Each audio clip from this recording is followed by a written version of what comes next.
আসসালামু আলাইকুম রহমতুল্লাহ। কেমন আছে সবাই? আশা করি অনেক ভালো আছো। আমরা আইসিটি এসটিএম এর উপর কতগুলো ক্লাস নিয়েছি। আজকে আমরা তার ধারাবাহিকতা নতুন একটি ক্লাস নিয়ে হাজির হয়েছি। আজকে যে আমরা ক্লাসটা করব, এই ক্লাসটা ভালো করে বোঝার জন্য তোমাদেরকে গত ক্লাসগুলা দেখার জন্য নিমন্ত্রণ করলাম। তোমরা অবশ্যই এগুলো দেখে আসবা, কেননা ওইগুলা যদি ভালো করে তুমি না বুঝো বা যদি এটা যদি না দেখো, তাহলে কিন্তু এটা বোঝা কিন্তু অনেকটা চাপ হয়ে যাবে। তো তোমাদের কাছে অনুরোধ রইলো, তোমরা আমার যে গত ভিডিওগুলো আছে প্রত্যেকে এগুলো দেখবে। তো আমরা যে টেবিলটা দেখতে পাচ্ছি, এটার জন্য আমাদের এসটিএমএল কোড লিখতে হবে। এটা লেখার জন্য আমাদের নতুন দুটো ট্যাগ অবশ্যই এখানে ইউজ করতে হবে। সেটা হচ্ছে কি, ক্লোজপেন এবং রোজপেন। ক্লোজপেন আমাদের এটার জন্য এবং এটার জন্য আমাদের রোজপেন আনবো। তো রোজপেন এবং ক্লোজপেন আমরা এটা আলোচনা করার পূর্বে আমরা কলামকে এবং রকে নিয়ে একটু আলোচনা করি। র হচ্ছে তোমার সমান্তরাল কোনো একটা দাগ, এই দাগটাকে আমাদের বলা হয় র। তো এটা আমাদের কি হবে? রো। কোনো সমান্তরাল ভাবে যদি কোনো দাগ থাকে সেটা হবে রো। এবং কোনো টেবিলের ভিতরে যদি তোমার যদি খাড়া আকৃতির কোনো দাগ থাকে সেটা হবে কলাম।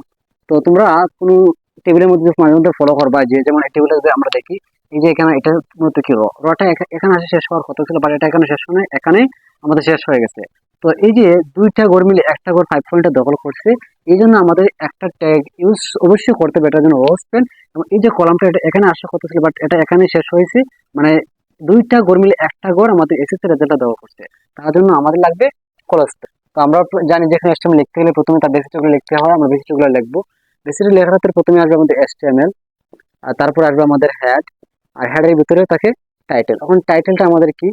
টাইটেল হচ্ছে যে আমি কোনো এসটিএম আমি কি নামে সেভ সেভ করবো, সেটা হচ্ছে তোমার টাইটেলের বিষয়। তো এই যে টেবিলটা আমি কি নামে সেভ করবো সেটা হবে টাইটেল। এখন আমাকে এটা বলে নাই যে আমি কি নামে সেভ করবো। যেহেতু বলে নাই, আমি আমার নিজের ব্যক্তিগতভাবে এটা আমি টেবিল নামে সেভ করলাম। আমি টেবিল লিখলাম, তার মানে কি হলো, এই যে টেবিলটা আমরা যে সেভ করবো টেবিল নামে সেভ করবে।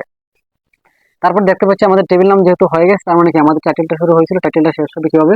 তার সামনে একটা স্পেস শুনে দিব এবং টাইটেলটা লিখে ফেললে আমাদের টাইটেল ক্লোজ হয়ে যাবে। আর টাইটেল ক্লোজ হওয়া মাত্র আমাদের হেডও শেষ হয়ে যাবে। আমরা হেডকে শেষ দেবো, হেড ক্লোজ। আর হেড ক্লোজ হওয়া মাত্র আমাদের কি শুরু হয় জানো? আমাদের বডি শুরু হয়। আমরা বডিকে স্টার্ট করলাম। তো বডির ভিতরে আমরা কি দেখতে পাচ্ছি দেখো তো এখানে। বডির ভিতরে আমরা দেখতে পাচ্ছি এটা কি একটা টেবিল, আর টেবিলের চারদিকে একটা বর্ডার আছে, আর টেবিলে বর্ডার নেওয়ার জন্য আমাদের ট্যাগ লাগে একটা টেবিল বর্ডার। আমরা নিলাম টেবিল বর্ডার। তো টেবিল বর্ডার লেখার ক্ষেত্রে টেবিলের বর্ডারটা কতটুকু মোটা বা চিকন আছে সেটার জন্য আমাদের পিক্সেল ইউজ করতে হয়। পিক্সেল হচ্ছে কি, তোমার এই ডাবল ইনভার্টার কমা আছে, এটার ভিতরে তুমি জ্বালাবে সেটা হচ্ছে পিকচার। তো তুমি যদি এখানে ওয়ান ব্যবহার করো, তাহলে এই যে টেবিলের যে বর্ডারটা আছে এই বর্ডারটা কি কিভাবে আসবে? চিকন আকারে। যদি তুমি টু লেখো এই জায়গার মধ্যে, তাহলে কি একটু মোটা আকার প্রদর্শন করবে ওয়ানের চেয়ে। যদি থ্রি লেখো তাহলে কি টু এর চেয়ে একটু মোটা। যত বাড়াবে ততই মোটা আকার প্রদর্শন করবে। তো এখন দেখতে পাচ্ছি আমাদের কি এটা দাগটা মোটামুটি চিকন যেহেতু আছে, আমরা এখানে ওয়ান ইউজ করতে পারি। তুমি চাইলে অন্য কিছু ইউজ করতে পারো, টু ইউজ করতে পারো, থ্রি ইউজ করতে পারো। তারপরে আমাদের টেবিল বর্ডার নিয়ে নেওয়া হয়ে গেছে। এখন দেখতে পাচ্ছি কি আমরা, এই যে একটা টেবিলের মধ্যে একটা শাড়ি তৈরি হয়েছে। তো শাড়ির কাজ কে করে? টিয়ারে করে। টিয়ারের কাজ হচ্ছে কি, শাড়ি তৈরি করা। আমরা টিয়া নিলাম মানে কি হয়েছে, শাড়ি তৈরি হয়েছে। শাড়ি তৈরি করার পর আমরা এটা কি দেখছি, এসএসসি রেজাল্টটা আমাদের হেডিং আকারে আছে, টেবিলে হেডিং আকারে যেহেতু আছে, এখন আমাদের ট্যাগ লাগবে টিএস, নিলাম টিএস। এখন টিএস লিখে যদি আমি এসএসসি রেজাল্ট লিখে ফেলি, তাহলে কিন্তু দুইটা গড়ে দখল করছে আমাদের এসএসসি রেজাল্ট, সেটা কিন্তু হবে না। এটা কি একটা কূপের মতো একটা গড়ের মধ্যে চলে আসবে। কিন্তু এখানে তো দুইটা গড় মিলে তো একটা গড় হয়েছে, মানে কলামটাকে উদ্দেশ্য করছে। তো এরকম যদি একাধিক গড় মিলে যদি একটা গড় হয়, এক্ষেত্রে কলামকে যদি তারা উদ্দেশ্য করে, তখন আমাদের ট্যাগ অবশ্যই একটা ইউজ করবো, সেটা হচ্ছে কি, কলস পেন। আমরা লিখবো কি টেস কলস পেন, যেহেতু এখানে আমাদের কলাম আকার দখল করেছে, এখন আমরা ট্যাগ নিবো কি, কলস পেন। টেস কলস পেন। এখন ইনভার্টার কমা দাও সমান টান দিয়ে, ইনভার্টার কমার ভিতরে আমরা কি লিখবো? এখানে আমাদের কয়টা গড় মিলে আমাদের একটা গড় হয়েছে, সেটাই হচ্ছে ইনভার্টার কমার ভিতরে আমরা লিখবো। এখন দেখো তো, আমাদের যদি এই কলামটা এখানে আসতো তাহলে কয়টা গড় হতো? একটা গড়, দুইটা গড়। তো এখানে আমাদের দুইটা ঘর হওয়ার হতো, বা একটা ঘর যেহেতু হয়েছে, এখন আমরা এখানে টু লিখবো। এখন কলাম যদি একাধিক কলাম মিলে যদি এখানে তিনটা ঘর মিলে যদি একটা ঘর হয়, তাহলে তোমরা বুঝতে পারছো এখানে থ্রি হবে। যদি চারটা ঘর মিলে একটা ঘর হয়, তাহলে আমরা এখানে কি লিখবো? চার লিখবো। তো আমাদের টেস্ট ক্রস নিলাম, আমাদের দুইটা ঘর মিলে একটা ঘর হয়েছে। লেখাটাই কি আমাদের এসএসসি রেজাল্ট লেখলাম আমরা, এসএসসি রেজাল্ট। এসএসসি রেজাল্ট লেখা শেষ। এখন আমরা কি করবো, এই যে টেস্টটা শুরু করছিলাম, যেহেতু এই ঘরের মধ্যে আর কিছু আলোচনা করার মতো নাই, তাহলে আমরা এই টেস্টটা স্টার্ট করছিলাম, টেস্ট আমরা শেষ দিয়ে দেবো, টেস্ট ক্লোজ। এখন দেখো তো সুপ্রিয় শিক্ষার্থীরা, তোমরা দেখতে পাচ্ছি এই শাড়িটার মধ্যে কিন্তু আর আলোচনা করার মতো কিছুই নেই। যেহেতু নেই, তার মানে এই যে শাড়ি, আমরা টিয়ার শুরু করছিলাম, টিয়ারটা তার সামনে স্ল্যাশ চিহ্ন দিয়ে দিলে আমাদের টিয়ারটা ক্লোজ হয়ে যাবে। তারপর দেখতে পাচ্ছি কি, আমাদের নন জিপিএ নামে আমাদের আর একটা শাড়ি তৈরি হচ্ছে। তো শাড়ির জন্য আমাদের কি লাগে? টিয়ার লাগে। আমরা টিয়ার নিলাম। টিয়ারের কাজ হচ্ছে শাড়ি তৈরি করা। তো টিয়ারের ভিতরে আমরা এগুলো কি দেখতে পাচ্ছি, ননটা কি আমাদের হেডিং আকার আছে, মানে মূল। কেন এটা মূল? কারণ আমাদের নং থেকে 0102 বের হয়েছে, জিপি থেকে আমাদের 5 পয়েন্ট বের হয়েছে।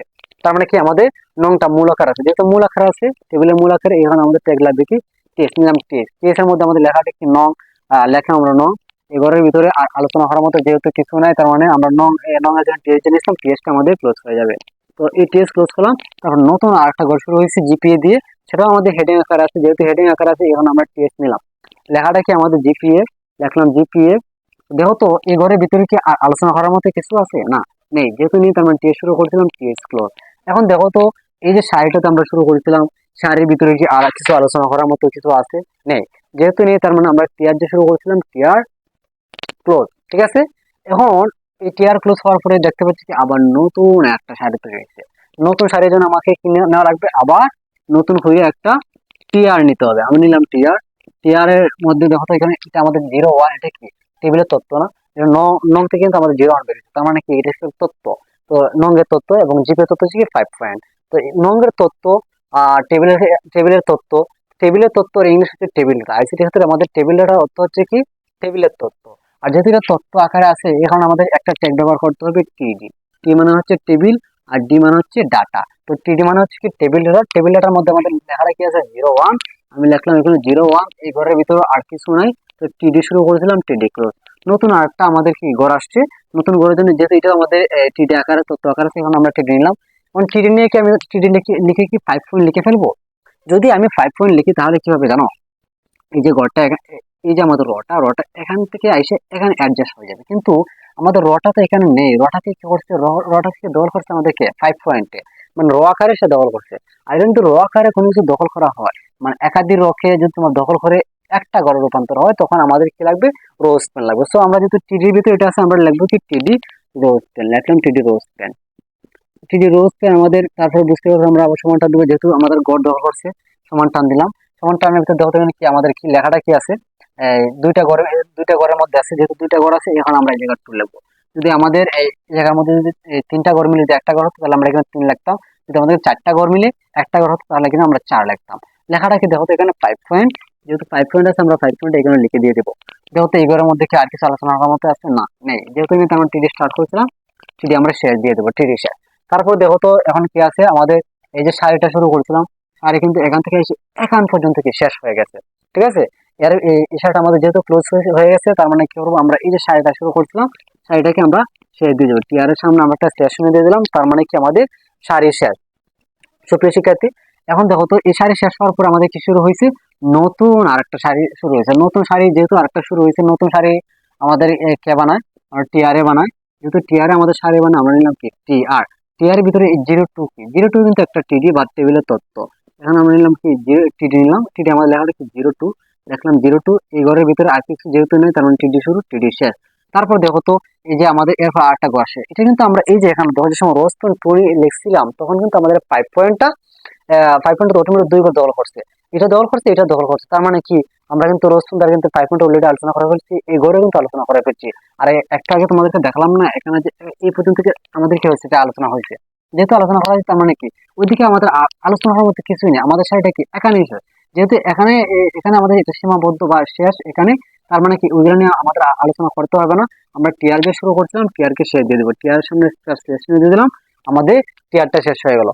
এরই সাথে আমাদের কি হলো? আমাদের এই যে টেবিলটা আছে, সম্পূর্ণ টেবিলটাও শেষ হয়ে গেছে। যেহেতু সম্পূর্ণ টেবিলটা শেষ হয়ে গেছে, এখন আমাদের কাজ কি নিচ থেকে উপরের দিকে শেষ দিয়ে দেওয়া। নিচ থেকে উপরের দিকে যেগুলো শেষ দেওয়া হয় নাই, সেগুলো শেষ দেবো। আমরা জানি HTML হতে যা শুরু আছে তার শেষ আছে 3টা টেক্সট ছাড়া। তো এগুলো আমরা ইউজ করি না। এখানে আমাদের কি টেবিল বর্ডারটা কিন্তু আমরা শেষ দিই না। সর্বনিচে আমাদের কি আছে? টেবিল বর্ডার, যেটাকে আমরা শেষ দিই না। তো প্রথমে আমরা কি করবো? টেবিল বর্ডারটা শেষ দেবো। আমাদের টেবিল বর্ডার শেষ দেওয়া লাগে না, জাস্ট টেবিল লিখলে এবং তার সামনে একটা স্টেশন দিলে আমাদের কি হয়ে যাবে? টেবিলটা শেষ হয়ে যাবে। তারপরে বাকি রইল কি আমাদের বডি। আমরা বডির সামনে একটা স্টেশন দেবো, আমাদের বডি ক্লোজ হয়ে যাবে, বডি ক্লোজ। এবং বডি ক্লোজ হওয়ার পর আমরা কি দেখতে পাচ্ছি? বাকি রয়েছে কোনটা? আমার HTML বাকি। তো HTML কে আমরা তার সামনে একটা স্টেশন দিয়ে দিলে আমাদের HTML টাও ক্লোজ হয়ে যাবে। তো এই ছিল তোমাদের আজকের HTML নিয়ে আলোচনা। আমার ক্লাসে যদি তোমাদের ভালো লাগে থাকে, অবশ্যই লাইক কমেন্ট এবং শেয়ার করে থাকবেন, এবং আমার যে চ্যানেলটা আছে অবশ্যই সাবস্ক্রাইব করে রাখবেন। আর দেখা হচ্ছে নতুন কোনো ভিডিওতে। সবাই ভালো থাকুন, সুস্থ থাকুন। ধন্যবাদ সবাই। আসসালামু আলাইকুম রহমতুল্লাহ।